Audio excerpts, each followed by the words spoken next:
Can this help your anxiety? Maybe there's a magic ingredient in this drink. It would be great if there was, as everyone with anxiety is looking for a magic potion that will cure them. But unfortunately, this drink contains mainly sugar and caffeine, neither of which are good for anxiety. And there is no magic potion that will cure your anxiety. Overcoming or managing anxiety takes a lot of hard work. So why am I talking about Dr. Pepper then? Well, it's not the Dr. Pepper drink that can help you, it's the Dr. Pepper slogan. Dr. Pepper's advertising slogan is, "What's the worst that can happen?" Stay with me and I will explain why this phrase is so important in anxiety. Welcome to the Anxiety Attic, where I make self-help videos for anxiety disorders by teaching you the principles and tools of cognitive behavioural therapy so that you control your anxiety instead of your anxiety controlling you. The phrase, "what is the worst thing that can happen," may sound flippant to someone who suffers from anxiety, but it's a very powerful question used frequently by CBT therapists. You see, what drives anxiety is beliefs. I've covered the anxiety cycle in many of my other videos, so I'm not going to explain it here. But if you haven't seen it before, pause the video and take a look. It's quite self-explanatory. What you'll notice is at the bottom underpinning the anxiety cycle is beliefs. And this is why it's so important to work out what are the beliefs that are driving your anxiety. Because once you know what the beliefs are, you can work on changing them using the tools of CBT. When you feel worried or anxious, it's sometimes vague, but by asking the question, "what is the worst thing that can happen?" you can get to the core belief. Here's an example. Donna has always avoided collecting her daughter from school. But this week, her childminder is on holiday, so she has to do it. The therapist asks her, "What is the worst thing that can happen?"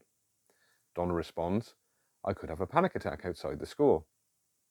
But often the first answer is not the core belief.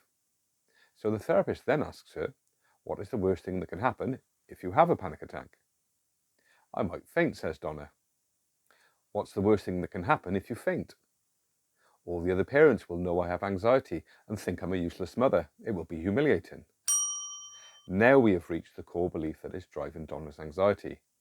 It is the fear of being judged or perceived not to be a good mother. Sometimes with panic disorder, there is an element of social anxiety. For others, there is an element of health anxiety, and their core belief may be that a panic attack will lead to a heart attack and death. So that would be the core belief to work on. Let's look at another example. Larry suffers from generalized anxiety disorder. He tells his therapist that when his wife is late home from work, he gets very worried. His therapist asks, "What is the worst thing that can happen if your wife is late?" Larry says, "I worry she may be having an affair or may have been killed in an accident." As awful as both those things are, the therapist still asks, "What's the worst thing that can happen if she is having an affair or being killed?" "I would be left on my own to look after the kids." "And what is the worst thing about that?" asks the therapist. "I would not be able to cope. My wife is great with the kids, but I'm useless." It's now clear to the therapist what she needs to work on with Larry. It's not whether Larry's wife is having an affair or not. They need to work on Larry's belief about his own coping ability. So you get the idea. Keep asking what is the worst thing that can happen and what is the worst thing about that to get to the core belief that you need to work on. But how do you work on it? First, you need to get perspective, and you can do that with two more questions. For Donna, the worst thing that can happen was fainting, everyone finding out about her anxiety, and being judged by other parents. So the next question to ask is, what is the best thing that can happen? Although Donna finds it hard to believe, she says, I don't have a panic attack, I get chatting to some of the other mothers, and make some friends. The final question is, what is the most realistic outcome? Donna thinks about it and says, "I will probably get halfway up the hill, feel panicky, and retreat to the bottom of the hill. But I will try and walk up with my neighbour. She knows I suffer from panic attacks anyway, and I can ask her to tell my daughter that I'm waiting at the bottom of the hill." So this exercise has taken Donna from imagining lying on the floor outside the school with everyone laughing at her to a more realistic image of probably having to retreat to the bottom of the hill. That image is a lot less scary. Let's do the same exercise for Larry. We established that the worst thing for Larry was that if his wife was late because she's having an affair, it could mean Larry would end up on his own and would not be able to cope. Now for the next question, you could do this at the first level where the therapist asks, "What is the best thing that could happen?" And Larry says, "My wife comes home just a few minutes late." And for the most realistic outcome, my wife comes home 20 minutes late, but it's just because there's been roadworks again.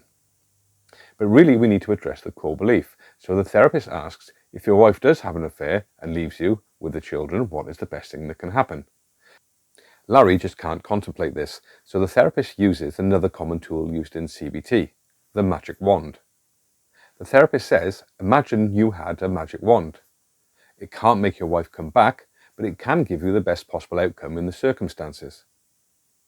Larry thinks about it and says, I would wave the magic wand and I would find that I can cope without her. Then I'd meet someone else and fall in love and we'd all live happily ever after. Okay, now the final question. What would be a more realistic outcome?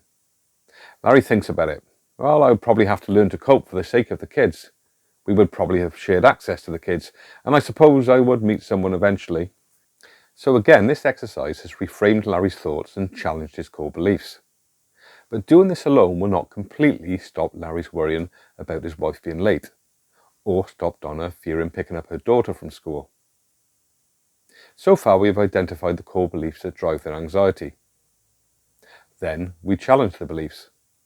But the final step that will really make the difference is to test the beliefs. And I'm going to show you how to do that in the next video. So make sure you've subscribed and don't forget to click on the notification bell because YouTube doesn't automatically show videos to all subscribers. And please like and comment if you found this video useful, as it helps me reach more people who are struggling with anxiety. When part 2 of this series is released, it will appear here. In the meantime, you may find this video on catastrophizing interesting.